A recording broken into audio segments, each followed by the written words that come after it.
So friends, we continue to follow the events on the front lines of Ukraine and Russia, as well as the news that has unfolded in the past 24 hours. But before we begin, please like the video, subscribe to the channel and don't forget to click the bell icon to stay updated on all the latest news. Yesterday, the armed forces of Ukraine launched a serious assault on Bakhmut. According to the General Staff, Ukrainian forces carried out offensive actions in the area of Razdolivka, north of Solidar, south of Paraskovivka, and in the regions of Zalesnyansk, Berkhivka, Klishivka, and Kurdyumivka. The Ukrainian forces have achieved success and are consolidating their positions. However, heavy fighting is still ongoing. Russian occupation forces are putting up strong resistance while suffering significant losses in personnel, equipment and vehicles. Nevertheless, the front line remains unchanged. Shelling is also taking place in the towns near the front line. In the Kherson direction, there have been no new offensive actions reported, only shelling of Kherson and other towns near the front line is occurring. In the Zaporizhia direction, everything remains unchanged.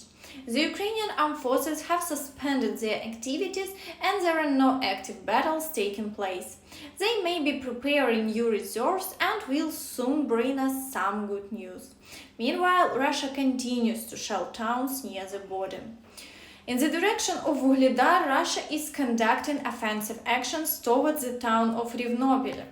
They seem unwilling to accept the fact that the Ukrainian armed forces managed to retake this town and are trying to recapture it.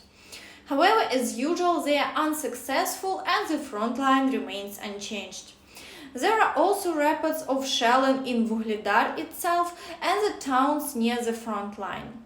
Additionally, a video has emerged online showing Ukrainian forces shooting down a Russian Su-25 aircraft with Igla manpads.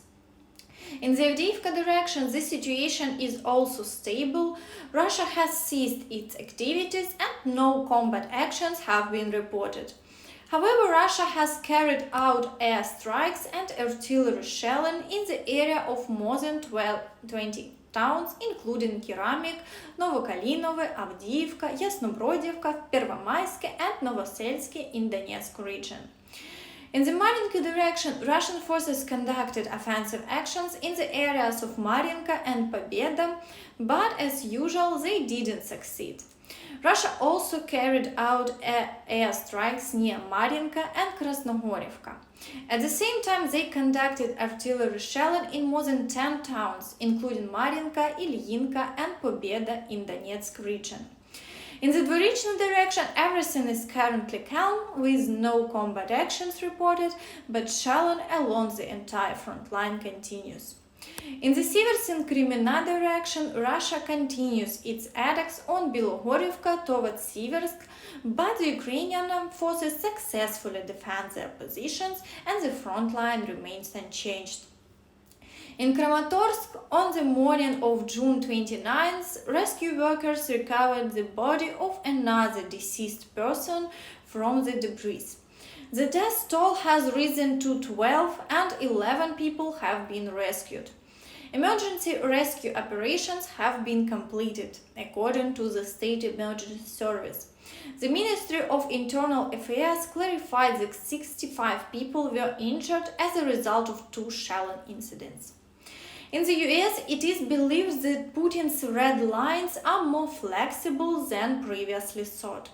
American officials suspect that one of Putin's motives for reaching an agreement with Prigozhin was to avoid widespread violence within Russia. This has led to some consider whether they could go further and provide Ukraine with more lethal weapons with greater range, including F-16s. They believe that Putin's red line may be softer than previously believed and he may decide not to escalate, fearing an expansion of the conflict, according to two individuals familiar with the discussion. However, they emphasize that no decisions have been made yet.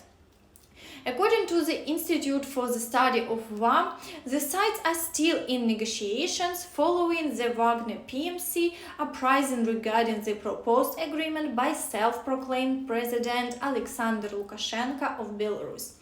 Analysts believe that the continued reports about the agreement mediated by Belarusian dictator Lukashenko regarding the cessation of the Wagner Group's armed uprising indicate that the parties may still be negotiating the specifics of the agreement.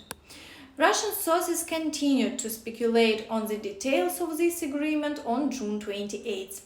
Thus, experts know that the widespread speculations about Wagner's positions in Belarus suggest that certain aspects of the agreement are still being worked out.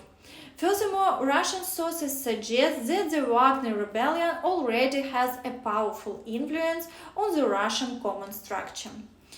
The combination of factors indicates that Belarus is establishing a military camp for Russian mercenaries.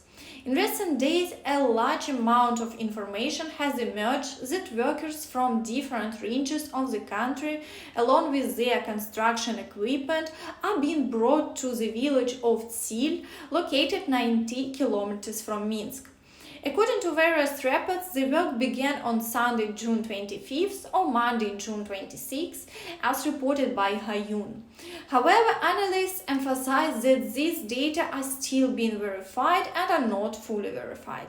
Satellite images released by Radio Svoboda and the New York Times show that Belarus is rapidly constructing temporary structures on an abandoned military base. The New York Times writes that this indicates a possible location for Wagner fighters who were offered an option to relocate to the country after the failed coup attempt against Russian President Vladimir Putin. And that's all I have. Thank you for watching, and until next time, bye bye!